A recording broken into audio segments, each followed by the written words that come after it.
Salut, c'est Olivier. Une nouvelle rencontre aujourd'hui intitulée « Prière non exaucée », entre parenthèses, et foi. Alors on va discuter un peu de ce sujet-là, très intéressant, le sujet de la foi.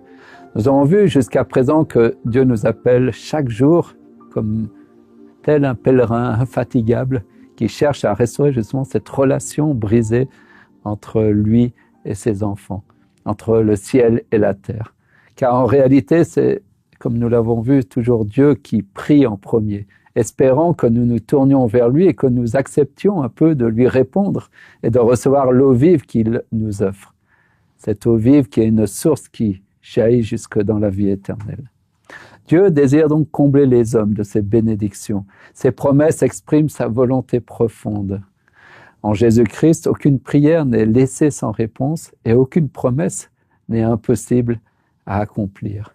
Si l'auteur des 10 jours de prière nous invite à patienter et à persévérer avec foi pour que Dieu réponde à nos prières, bien souvent, en réalité, je dirais plutôt que c'est Dieu qui patiente attendant que nous voulions bien répondre à son appel. Heureusement pour nous, Dieu est patient et miséricordieux. Pas vraiment comme nous, malheureusement, trop souvent. Parfois, Dieu nous invite à attendre, non pas parce qu'il hésite à accomplir ses promesses ou à répondre à notre prière, mais parce qu'il agit toujours au moment parfait. La leçon d'aujourd'hui nous le rappelle. Dieu connaît l'avenir. Il se soucie de vous, mais il se soucie aussi des autres.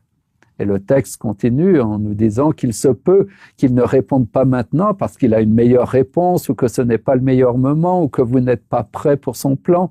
Il peut avoir une réponse différente qui répond à d'autres besoins, des choses auxquelles vous ne pensez pas. Il peut aussi permettre que quelque chose dans votre vie soit le seul moyen d'atteindre quelqu'un qui autrement ne serait pas atteint. Un grand nombre de choses nous échappent, conclut l'auteur. Et oui, dans ces moments d'attente, nous sommes appelés à une foi sereine, comme le décrit d'ailleurs Ésaïe au chapitre 26, verset 3. « Tu assures une paix profonde à celui qui se confie en toi. » Et Pavel Goya, notre auteur, de poursuivre en remarquant avec justesse qu'effectivement, plus vous le connaissez, plus vous lui faites confiance, plus vous avez la paix, et plus vous êtes prêt à attendre sa direction et son intervention.